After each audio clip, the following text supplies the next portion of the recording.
How to make a ricotta cheesecake. Let's get into it. First, you want to get a pot that's big enough to hold all the liquids and put a strainer on top. Next, you want to get a piece of cheesecloth, or in my case, I'm using a very fine mesh vegetable strainer. It has very fine holes in it, you can't even really see them. Next, you want to put 48 ounces or 3 pounds of ricotta cheese into your strainer. Make sure it's into your cheesecloth or your veggie strainer like this.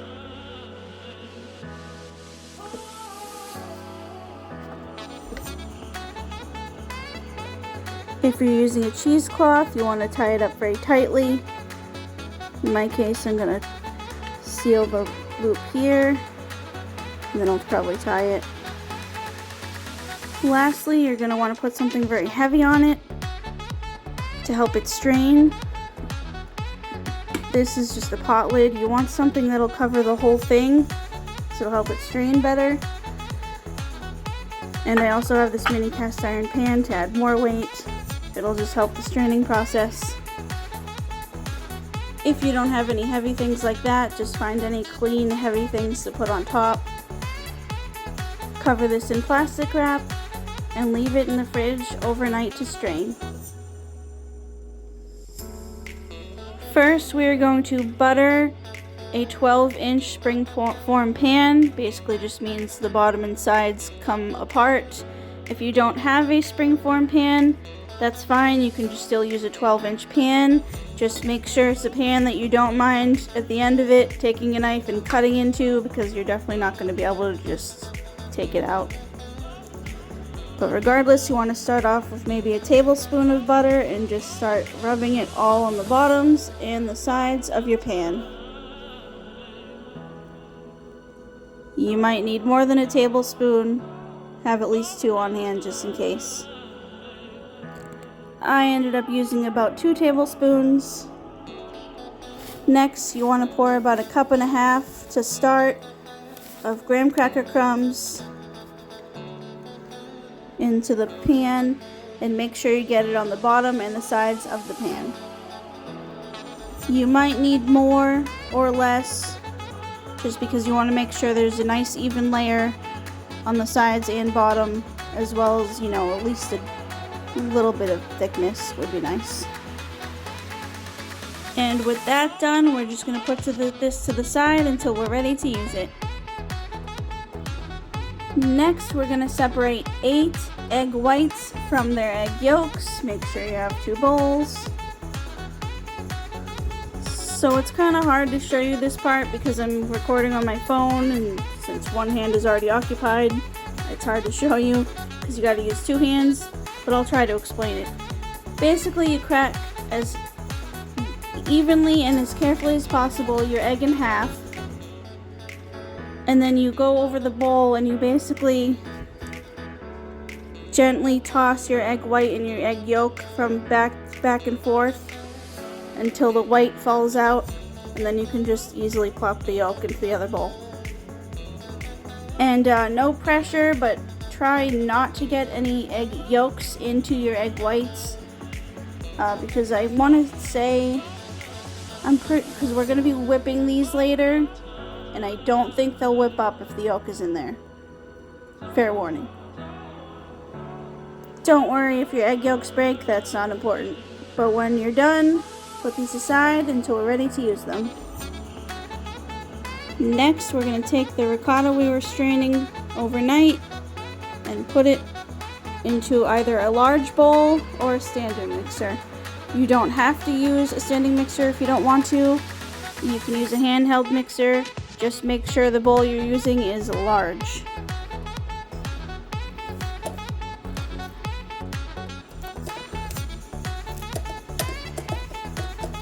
So pour the ricotta, take it out of your cheesecloth or out of the little baggie you were using. Put it into your bowl. You can throw away or discard the liquids that came from draining it overnight, or try to find some recipe to use it for. It's up to you. Beat the drained ricotta until it's very smooth. Don't forget to frequently shake off the stuff from your beater and scrape down the sides of your bowl. You want to make sure everything gets mixed in and incorporated as evenly as possible. This will help. And don't forget to scrape all the way down into the bottom underneath as well. Next, you want to add about 2 or 3 egg yolks at a time into your ricotta and beat until smooth with each addition, while also occasionally, gradually adding in 1.5 cups of sugar while you're beating. I'm only showing you like this because it's hard to do it one-handed. Don't forget to scrape down your bowl into your mixer as well. Don't waste it. Add in 1/2 cup of flour, a teaspoon of vanilla extract,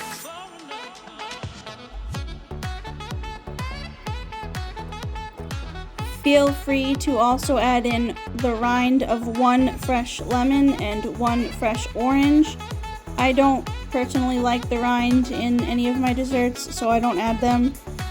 But frankly, it's up to you because it will add more flavor and taste to your finished product. That goes for any recipe, not just this one. Beat until smooth and well combined.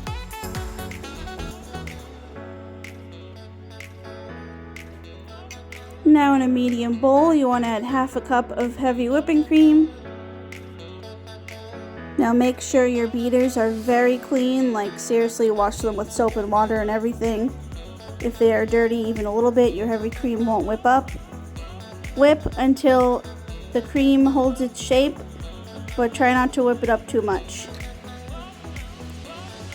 So you beat them to, this is called soft peaks, where it's not really liquid anymore, so it's holding its shape. Shake off your beaters. And again, wash these with soap and water. We're gonna need them again squeaky clean for the next part because otherwise your egg whites will not whip up. Put your whipped cream to the side for a minute till ready to use it. And grab your egg whites. Add 1/2 cup of sugar to your egg whites. And beat with your very clean beaters until stiff peaks. Soft. This is soft peaks. When you're whipping your egg whites, definitely make sure your bowl is very big and very deep because I might actually have to transfer this to another bowl. And it's getting dangerously close to the top. But we'll see. Yep, had to transfer to a bigger bowl. It was getting too dangerously close to the top. This is closer to medium peaks. And this is stiff peaks. This is what we want. Add your whipped cream into your egg whites. Again, don't forget to scrape down your bowl. Gently fold everything together because you do not want to destroy all the air you just created until everything is well combined. When that's all well combined, you want to add all of it all at once into your ricotta mixture. Again, doing it very gently so you don't destroy all the air you just created. And again, gently fold everything together so you don't destroy the air you just created. Don't forget to scrape down all the way to the bottom and the sides until everything is well combined.